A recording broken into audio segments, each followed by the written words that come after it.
Lake Mead is vanishing before our eyes. It's at its lowest level in history since it was built in the 1930s. The last time the lake was at full pool, it was 1983. Now, it's in a countdown to dead pool. On June 9th, the water level of Lake Mead dropped below an elevation of 1,075 feet. On August 16th, a water shortage was declared by the U.S. Bureau of Reclamation, the first ever federally declared water shortage in history. It means Tier 1 water cutbacks go into effect January 2022. Arizona will be the most impacted to start, losing 20% of the water supply from the Colorado River. Households will need to start conserving water. Some farmers have already let fields go fallow or switched to less water-intensive crops. But Lake Mead dropping below 1,075 feet was just the first of 4 major milestones to watch. Tier 2 water cutbacks begin at 1,050 feet. Those will be more severe and will affect city centers like Phoenix. Benchmark 3 is when the turbines at the Hoover Dam will no longer work. That's 950 feet below 900 feet. Dead pool.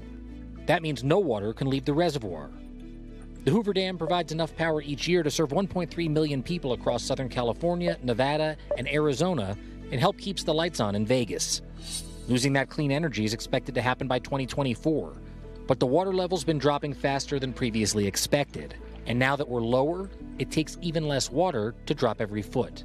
And it's not just Lake Mead that's vanishing before our eyes.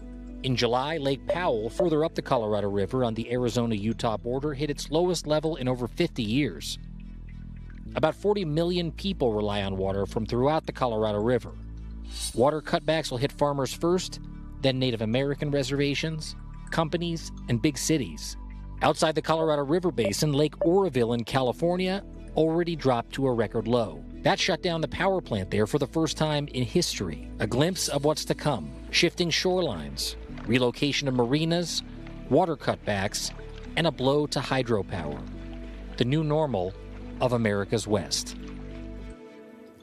All right, Jacob Soboroff joins us now live here on Top Story. Jacob, you mentioned in your piece that these states out west are on track to lose their share of water from the Colorado River in just a few years, and that just sounds like an emergency situation. But they're trying to combat this?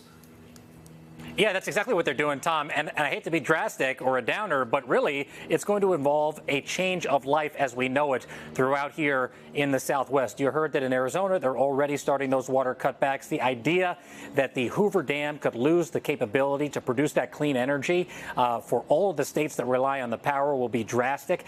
If you want to keep that energy clean, you're going to have to turn to other sources like wind and solar, but the battery capacity is not yet there to use that. Out here in California, they're looking at even more radical solutions. On the one hand, they're looking at the ocean to potentially bring in water sources because of the amount of water that we're going to lose from desalination plants, but they're also looking at things, innovative things like they do in Singapore, including recycling our wastewater here to have another drinking supply to sort of supplement some of that stuff that we're losing. It is a very serious problem here in the Southwest, Tom, and one that there is no solution for quite yet. And I know you're going to be on top of it till the end. All right, Jacob Soboroff with a very creative and telling report there. Jacob, thanks so much.